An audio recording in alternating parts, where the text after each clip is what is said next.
이제 시민의 안전과 생명을 지키고 시민의 삶을 보호하는 길에 서울시가 직접 나설 것입니다. 서울시의 모든 행정력을 총동원해서 메르스의 확산 방지와 시민의 안전을 지키는 길에 집중해 나갈 것입니다. 지난 봄, 여름 온 나라를 혼란에 빠뜨렸던 중동호흡기 증후군 메르스 사태는 전 국민의 삶을 송두리째 흔들어 놨습니다. 메르스 때 다들 위험해가지고 마스크를 워낙 많이 쓰고 다니고 지하철이나 이런 데서도 다 기침 한 번만 해도 다 이상한 눈으로 쳐다보고 사람 많은 데는 좀 기피하다 보니까 그 당시에는 주말에 거의 집에 있거나 하지 많이 약속은 취소했었던 것 같아요.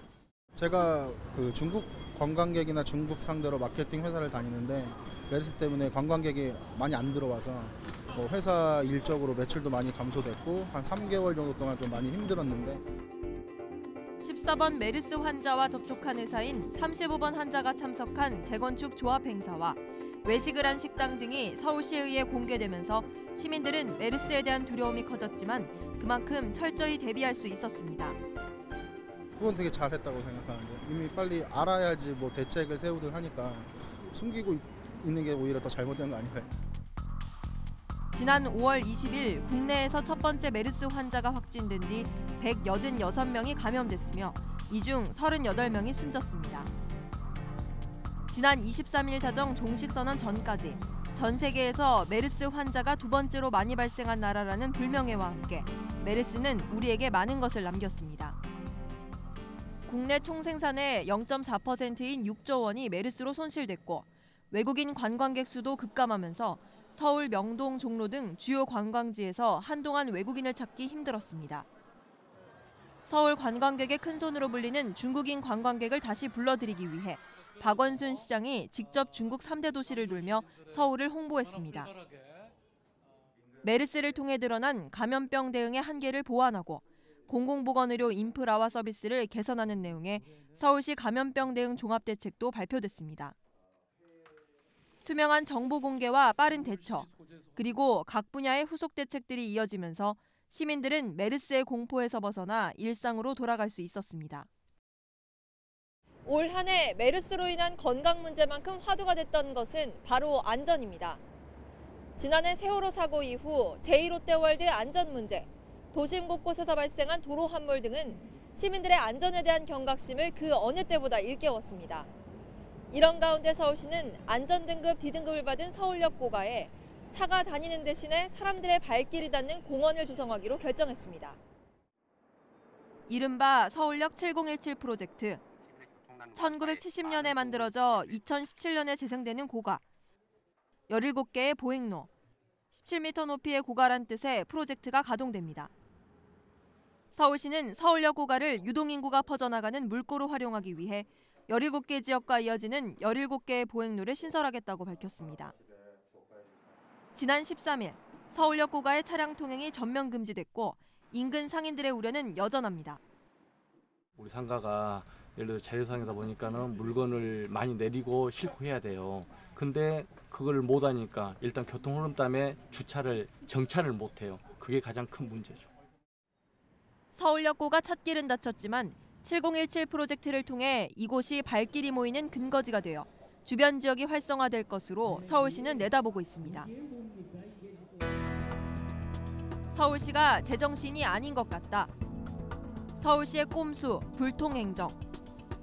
서울시의회는 야바위 집단. 서울역 고가 공원화 사업이 서울시가 인근 주민 상인들과 갈등을 겪고 있는 대표적 사례라면 한전부지 매각에 따른 공공기여금 사용 문제는 서울시와 자치구간의 불협화음을 보여주는 예입니다. 지난 2012년 구룡마을 개발 방식을 놓고 서울시와 강남구가 이견을 보이며 시작된 마찰. 3년간의 긴 냉전 끝에 서울시가 강남구의 개발 방식을 따르기로 결정하면서 갈등이 마무리되는 듯 싶었습니다. 하지만 한전부지 매각 공공기여금을 두고 서울시와 강남구의 갈등에 또다시 불이 붙었고 대치동 서울무역전시장에 서울시가 제2시민청을 건립하기로 한 것에 강남구가 또다시 반기를 들었습니다. 급기야는 강남구청 공무원들의 이른바 댓글부대 활동으로 서울시와 강남구의 갈등은 정점을 찍었습니다. 아이디별로 댓글 목록을 작성하여 분석한 결과 네이버 댓글의 아이디가 강남구 도시 선진화 담당관 직원들의 서울시 통합 메일 아이디와 유사한 점을 발견하였습니다. 강남구청 직원들이 조직적으로 인터넷 뉴스에 서울시 비방 댓글을 올린 정황을 포착한 서울시는 검찰에 수사를 의뢰했습니다. 강남구도 서울시 공무원들이 강남구를 비방하는 댓글을 달았다며 수사를 의뢰하겠다고 맞불을 놨습니다. 이와 함께 강남구는 서울시가 KTX 수서역 인근 수서동 727번지에 조성 예정인 행복주택도 인근 구룡마을로 이전해야 한다고 주장하는 등 계속해서 대립각을 세우고 있습니다. 계속되는 서울시와 강남구의 공방. 새해에는 어떻게 갈무리 될지 귀추가 주목됩니다.